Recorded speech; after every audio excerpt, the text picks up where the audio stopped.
Hola les gars, bienvenue dans ce nouvel épisode du podcast. Dans l'épisode d'aujourd'hui, on va parler du début du Festival de Cannes. Parce que comme on l'a tous vu sur les réseaux, la 78e édition du Festival de Cannes a commencé. Et donc dans cette vidéo, on va faire un petit récapitulatif de ce qu'on a pu voir les quelques jours du début du Festival de Cannes. Let's go, c'est parti! Comme d'habitude, commençons par donner des petites définitions, parce qu'on adore ça. Donc, le Festival de Cannes, c'est quoi? Le Festival de Cannes a été créé en 1946, donc juste après la fin de la Deuxième Guerre mondiale. Ça a été créé dans le but de récompenser les meilleures œuvres cinématographiques internationales et surtout de célébrer le cinéma dans toutes ses formes.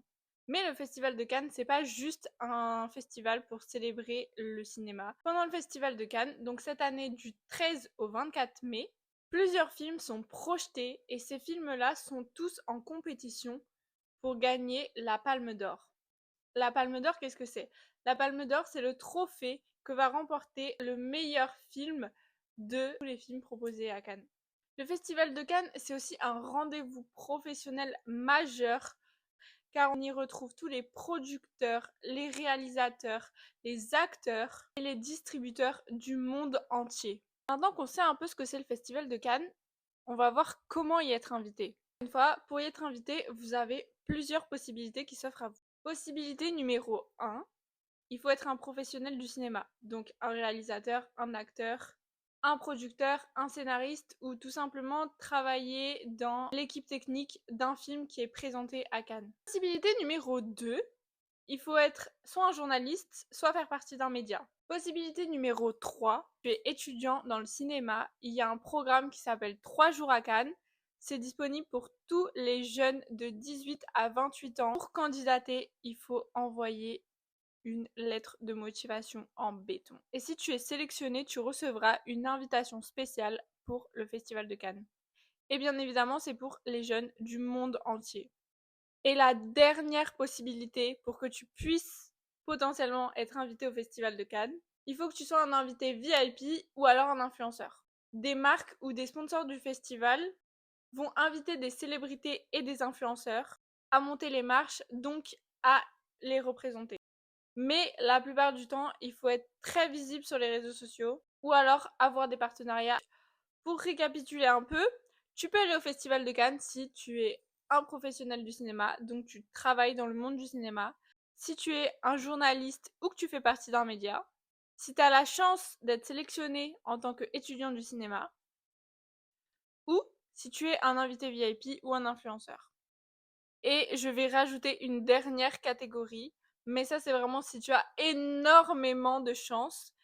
Par moment, certains influenceurs qui sont invités à monter les marches à Cannes peuvent faire gagner à leurs abonnés une invitation, une place pour aller monter les marches du Festival de Cannes avec eux. Mais ça, c'est vraiment si tu as énormément de chance et que tu gagnes le concours. Et bien évidemment, si tu fais partie de aucune de ces catégories et que tu n'as pas la chance de gagner un concours d'influenceur, et bah comme tout le monde, tu regardes le Festival de Cannes chez toi sur les réseaux. Et c'est là que j'interviens. Aujourd'hui, on va récap tout ce qu'on a vu sur les réseaux depuis le début du Festival de Cannes. On va commencer par le côté cinéma parce que bien évidemment, le Festival de Cannes, c'est essentiellement du cinéma. Sur le tapis rouge, on a pu voir Austin Butler, Emma Stone, Pedro Pascal, qui étaient là pour présenter leur film qui s'appelle Eddington, qui est un film qui se passe dans une petite ville du Nouveau-Mexique. C'est un film qui va traiter de la période du Covid parce que ça se passe en mai 2020 et ce film sortira en salle le 16 juillet, il me semble. Et donc les acteurs principaux de ce film sont Pedro Pascal, Joaquin Phoenix, Emma Stone et Austin Butler. Après, on a pu voir Jennifer Lawrence avec Robert Pattinson qui étaient là pour présenter leur film Die My Love, qui est un film d'horreur qui sortira le 17 mai 2025 en salle au cinéma. Die My Love, c'est un film d'horreur qui est réalisé par Lynn Ramsay. Et pour finir avec la catégorie cinéma, on a Robert De Niro qui a reçu la Palme d'Or d'honneur 2025. La Palme d'Or d'honneur lui a été rapportée sur scène par Leonardo DiCaprio. Maintenant, passons à la catégorie Red Carpet. Qu'est-ce qu'on a vu sur le Red Carpet? Qu'est-ce qui s'est passé sur le Red Carpet? Pour vous mettre un peu le contexte, le Red Carpet, c'est donc la voiture arrive, se gare juste devant les marches de Cannes. Les stars vont descendre, vont passer donc sur le tapis rouge et monter les marches. Et une fois qu'elles ont monté les marches, elles arrivent dans une grande salle de cinéma où est projeté le film qui est présenté. Tout le long de l'avancée jusqu'aux marches, on a des photographes et des paparazzis, des journalistes qui sont là sur les côtés pour interviewer, prendre en photo les stars. Donc, bien évidemment, on a vu toutes les stars qui étaient là pour présenter leur film. Il y avait aussi, donc, comme je l'ai dit plus tôt, des invités spéciaux et des influenceurs. Donc, on a vu un peu tous les influenceurs qui étaient présents à Cannes. Donc, on a pu voir Iris Mittenard, on a pu voir Enjoy Phoenix, on a pu voir Magla, on a pu voir Maxime Biaggi et Grim Cujo.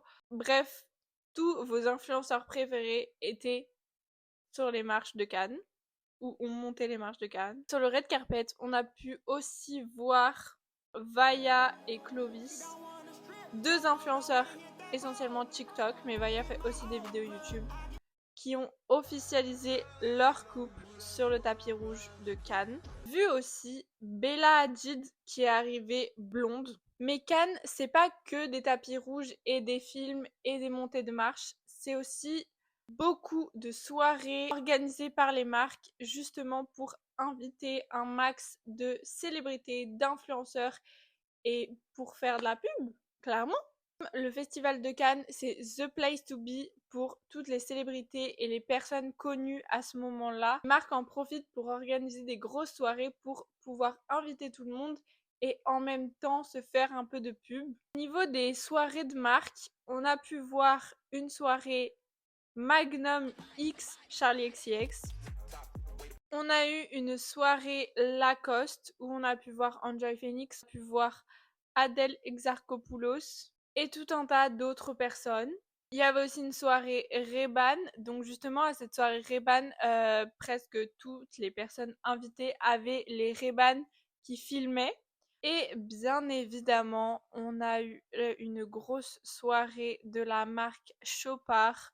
Donc on a vu Lena Situation, on a vu Carla Bruni dans une robe Vivienne Westwood qui était resplendissante.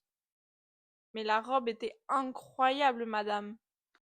Et donc, comme à ce moment-là, toutes les stars et toutes les célébrités, tous les influenceurs sont tous réunis à Cannes au même moment, il va y avoir des hôtels phares. Et ce sont ces hôtels-là qui vont accueillir toutes ces célébrités, toutes ces stars, tous ces influenceurs.